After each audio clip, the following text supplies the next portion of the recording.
Assalamualaikum dan selamat pagi. Okey. Berjumpa kita sekali lagi dalam kelas lukisan kejuruteraan bagi modul 4 iaitu lukisan bangunan.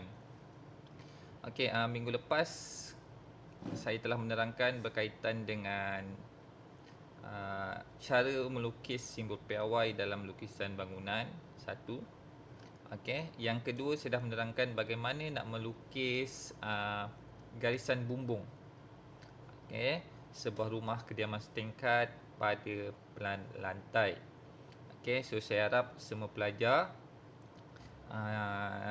jelas, faham dan dapat menyelesaikan semua latihan yang telah diberi pada minggu lepas.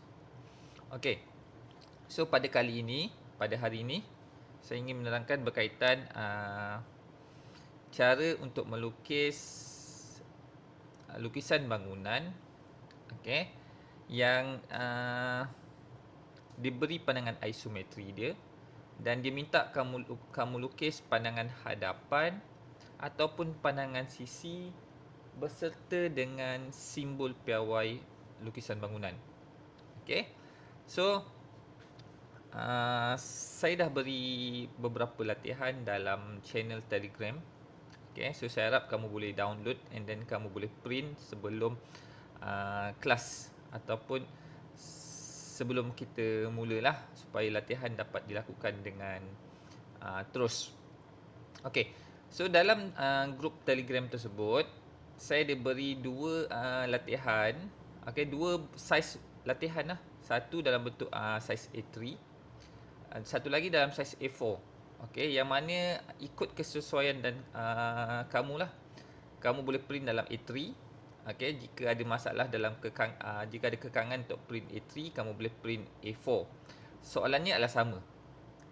So kalau kamu print A3, advantage dia kamu biasa dengan saiz lukisan yang sebenar lah. So saya pergi kepada latihan yang pertama. So yang saya tunjukkan ni adalah latihan 1. Jika kamu baca pada soalan tersebut, rajah 1 menunjukkan pelan lantai dan pandangan hadapan sebuah rumah kediaman setingkat yang tidak lengkap. So rajah 1 ini menunjukkan pelan lantai dan pandangan hadapan yang tidak lengkap. Objek A, ini adalah objek A, menunjukkan lukisan isometri bagi rumah kediaman tersebut. So ni rumah dia dalam bentuk isometri. Jadual 1, jadual 1 pula menunjukkan komponen pintu dan tingkap rumah kediaman tersebut. So daripada pelan lantai ni, kalau kita refer T2, T2 ni apa? T2 adalah tingkap dan kaca boleh laras. So macam mana nak lukis tingkap dan kaca boleh laras? Minggu lepas saya dah terangkan. P2 adalah tingkap pintu galangsa 3 panel. So dia dah bagi box dia. So just lukis lah. T3, T3 dia dah lukis. Dia punya cermin tingkap dia. Dia dah lukis tingkap dia lah. Berdasarkan rajah 1. Berdasarkan rajah 1 yang ini, lengkapkan yang pertama adalah pelan bumbung pada pelan lantai rumah kediaman tersebut. So kalau kita refer, mana pelan bumbung? Yang ni adalah garisan bumbung. Garisan bumbung yang tidak lengkap. So kena lengkapkan lah dengan merujuk kepada objek A. Kalau kita refer, yang ni ada. Kalau saya labelkan sebagai 1. Yang ni. So 1 di mana? Pada pandangan hadapan, so ni 1. Dia dah ada. Ni 2. Mana 2? Ni so ni 2 dia dah ada. Ni 3. Dia dah ada 3. So ni pun dah ada. So ni dah ada. Cuma tak lengkap, kita kena lengkapkan belah ni pula. Dengan merujuk kepada objek A. Yang kedua dia minta pelan hadapan dengan melukis bumbung. Bumbung ni tak lengkap. Dan komponen tingkap dan pintu. So kena lukislah T2 dia dengan P2 dia.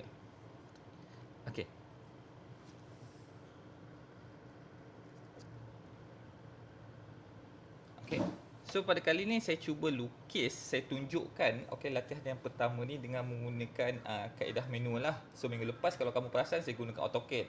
So pun itu pun ramai yang tanya. Cikgu macam mana ni dia video tunjuk dalam AutoCAD. Kami perlu lukis macam mana? Ramai yang tanya. So kali ni yang kedua ni saya cuba dulu okey buat tunjuk dia kaedah dia dengan menggunakan alatan manual, dengan menggunakan kaedah manual. Okay, so saya harap kamu jelaslah. Okay, so berbalik-balik pada soalan tadi. Dia kata, pelan bumbung pada lantai tersebut. Okay, so sekarang ni ada 4 pelan gaisan bumbung yang dah ada. Okay, so sekarang ni macam mana kita nak buat? Okay, kita boleh tentukan yang ni. Okay, kita boleh tentukan ini, kita boleh tentukan ini. So, macam mana kita nak tentukan? Kita kena pasti mana bucu ni. So, bucu ni adalah yang ini. So pada gaisan bumbung minggu lepas saya dah bagi tahu dia mesti bersudut 45 darjah. Okey. So pakai set square 45 darjah. Ambil satu gaisan yang mendatar. Okey.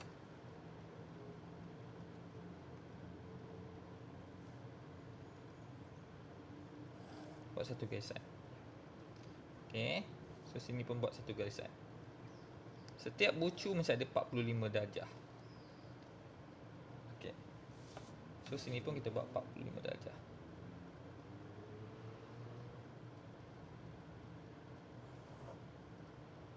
Okay. So refer pada objek A. Mana bucu ni? Mana gaisan ni? Mana gaisan ni? So ni yang titik yang saya bulat tunjukkan ni adalah yang ni. Okay. So kita buat 45 darjah. Okay. Kat bawah pun kena 45 darjah. Pastikan gaisan tu adalah selari.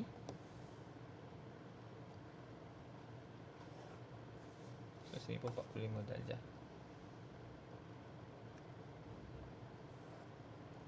Okay. So bila saya tegakkan dia,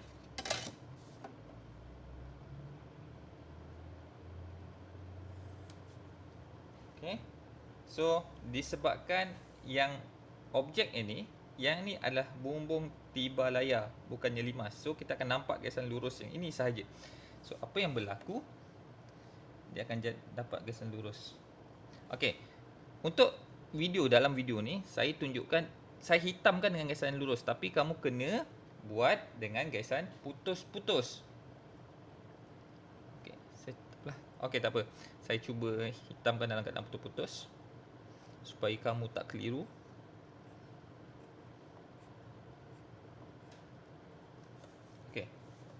Nampak seperti tu. Dekat mana end dia ni? End dia ni adalah yang ini. 45 darjah tadi. Okey, so kamu dah dapat 45 darjah tadi.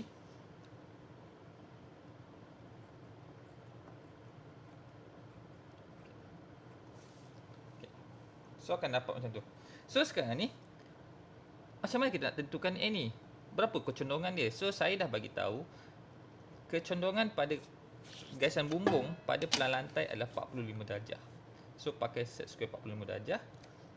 Akhirnya dapatlah gaisan tersebut. Okey. So ni kamu boleh hitamkan.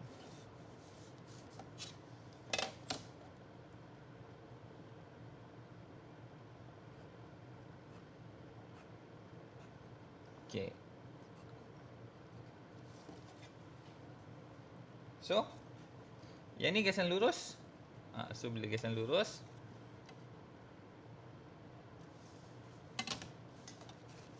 ambil satu garisan panduan, so selarikan dia, dapatlah garisan tersebut.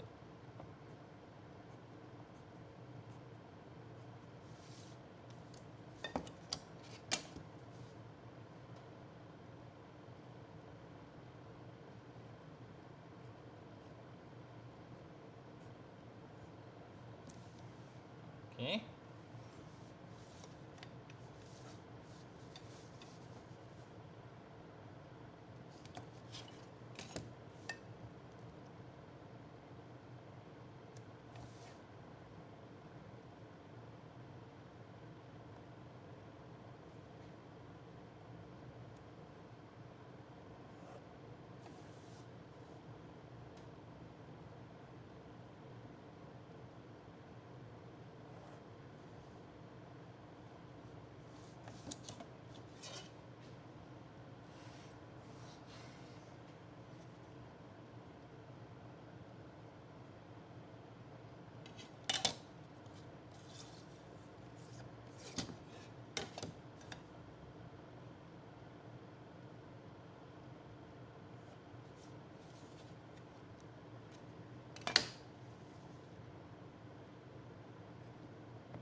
So dapatlah garisan bumbung dia.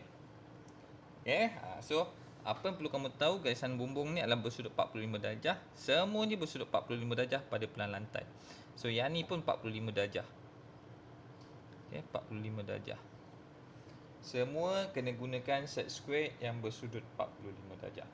Okay, so sekarang ni saya nak tunjukkan bagaimana kita nak melukis pelan bumbung pada pandangan hadapan. Okay, of course kita akan nampak yang ni. Okay, yang kedua, okay, kita panjangkan dulu.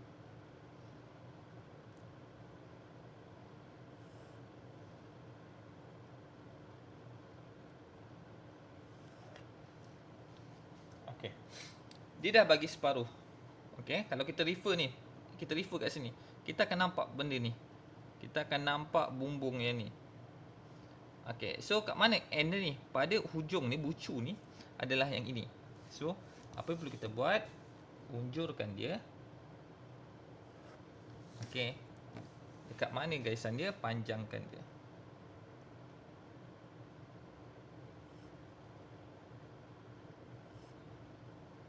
Okay, so kamu akan dapat tu. Kita boleh hitamkan lah. Okay, dia akan dapat macam tu. Okay, so kita hitamkan. So ujung dia dekat mana?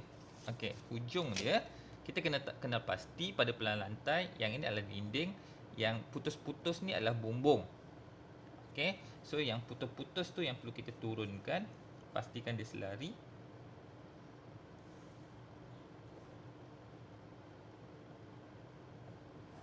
Akhirnya kamu akan dapat sini.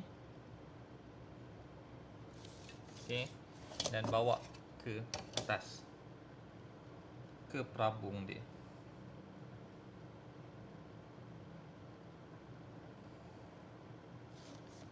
Okay, right. So sekarang ni kalau kita pandang, kita akan nampak benda ni, dia akan naik tegak. So macam mana kita naik tegak? So yang ni panjangkan je. Okay, kita kena ambil dengan atas dia. Okay, dekat mana end dia? So bucu yang ini adalah yang ini. So kena turunkan dia. Pastikan dia selari. Akan dapat end dia. Okay, kita boleh hitamkan dia.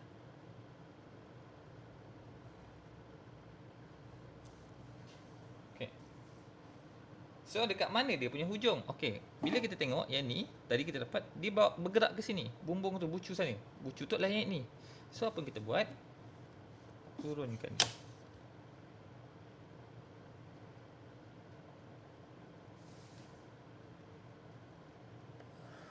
Okay, dah dapat satu garisan tadi. Kita buat garisan lurus rata. Okay,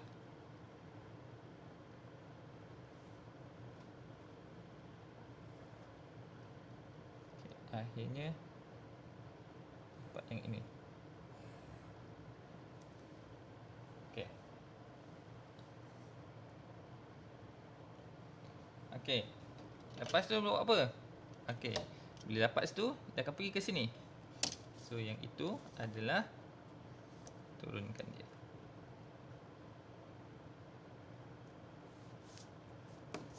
Okay, kena ambil satu garisan supaya dia selari.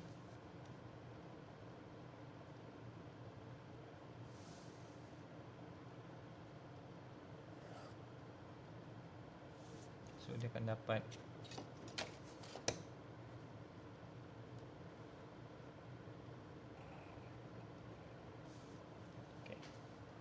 so dia akan dapat macam tu.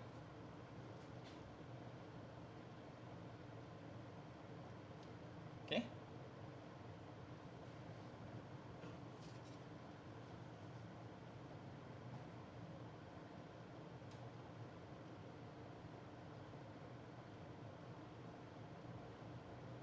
alright. Okay, so selesai untuk garisan bumbung. Okay, so bumbung dia dah selesai. So sekarang ni bila kita refer kat sini, kita akan nampak dinding. So dinding apa yang kita nampak? Okay, part ni kita akan nampak. Okay, so yang hitam ni kita tahu, yang ni adalah tiang. So nampak tiang. Tiang. Yang putus-putus ni kita tahu dia ada gerbang. Dalam sesi pertama dulu, minggu lepas saya dah bagi tahu kalau putus-putus macam ni ada gerbang. So kita nampak ada gerbang. Posh lah, ni area posh. Okey. Lepas tu, pada part yang ini, kita tahu yang ni adalah dinding. So dinding, dapat dinding. Sebelah ni tak ada dinding. So kita kena unjurkan dinding. So dinding dia adalah yang mana? Adakah gaisan dalam atau gaisan luar? Of course bila kita pandang daripada pandangan hadapan, kita akan pandang gaisan luar.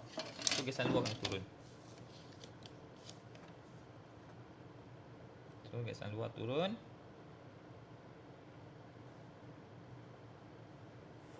Okay. Akhirnya dapatlah dinding dia. Okay, so dapat dinding. Okay.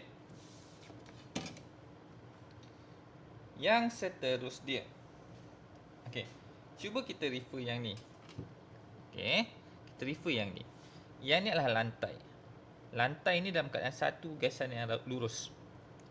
Walaupun kita tengok kat sini dia bersegi, kalau saya pandang daripada pandangan hadapan, saya akan nampak dia lurus macam ni. Okay. Dan of course lah disebabkan bentuk dia ada perubahan ni, apa panggil ni, tak rata.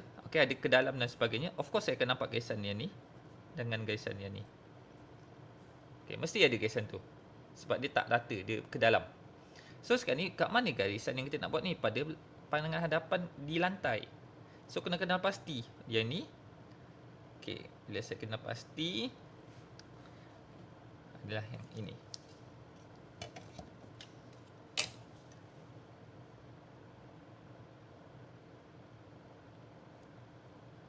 Okay. Satu. Okay. Lantai dengan bumbung yang ni adalah selari, sebaris. Okay. So kalau kita tengok, dia sebaris. Tak rata.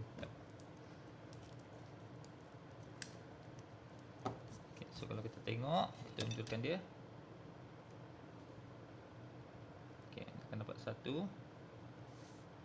Kat sini pun akan dapat satu. Okay.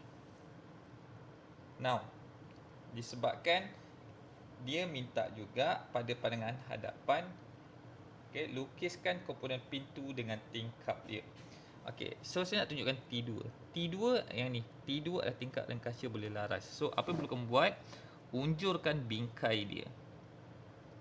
Okay, yang ni kena mata pensel kena tajam lah.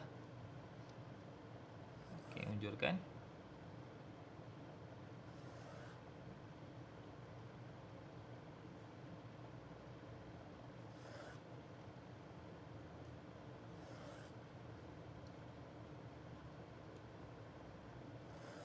Kabur kan je, ni adalah binaan.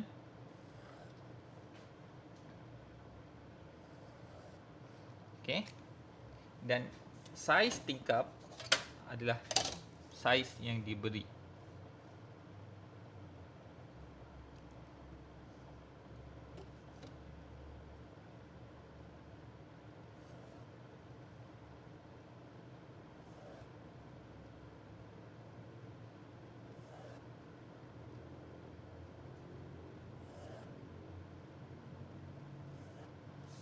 Okay. So sekarang ni kamu akan dapat saiz tingkap.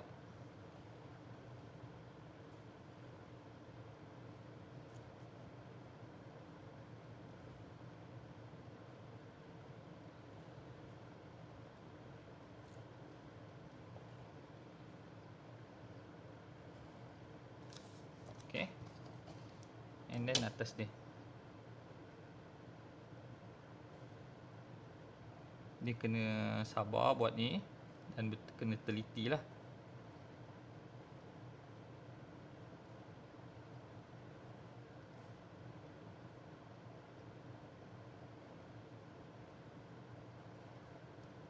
Okay. So, boleh jadi bingkai tingkap. Okay, kayu dia. So, apa yang perlu kamu buat disebabkan dia tingkap dan kaca boleh laras, kat dalam ni kena bahagikan 8. Okay, macam yang kamu dah buat dalam minggu lepas. And then buat satu gaisan yang sama besar. Okay, dengan kaedah. Okay. So saya dah bagi tahu dengan kaedah bukannya macam saya sketch. Okey.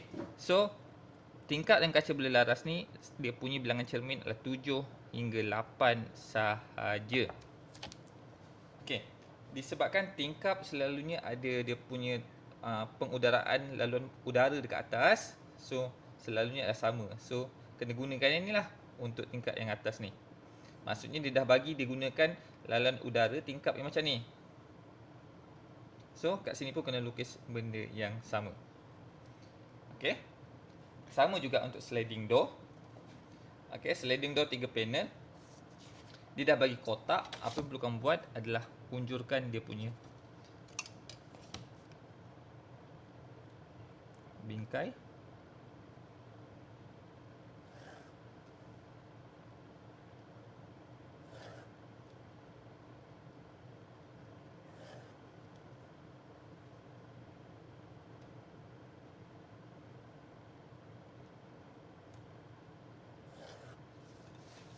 Okey.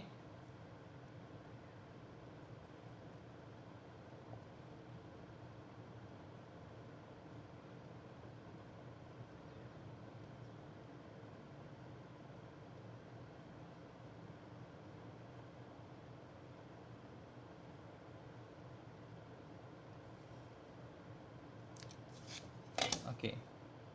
Untuk sliding door,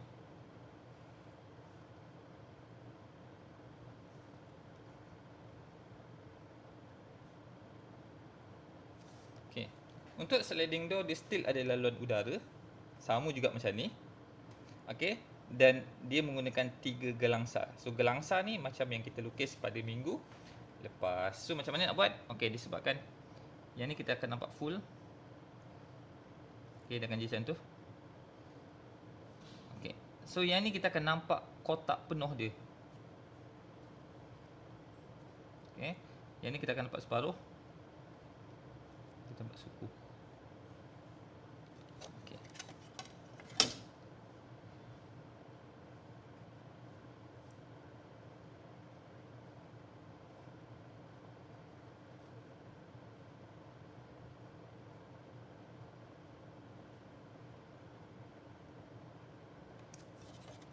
Okey, sudah akan jadi macam tu lah. Okey, dia perlu ada gasan cermin.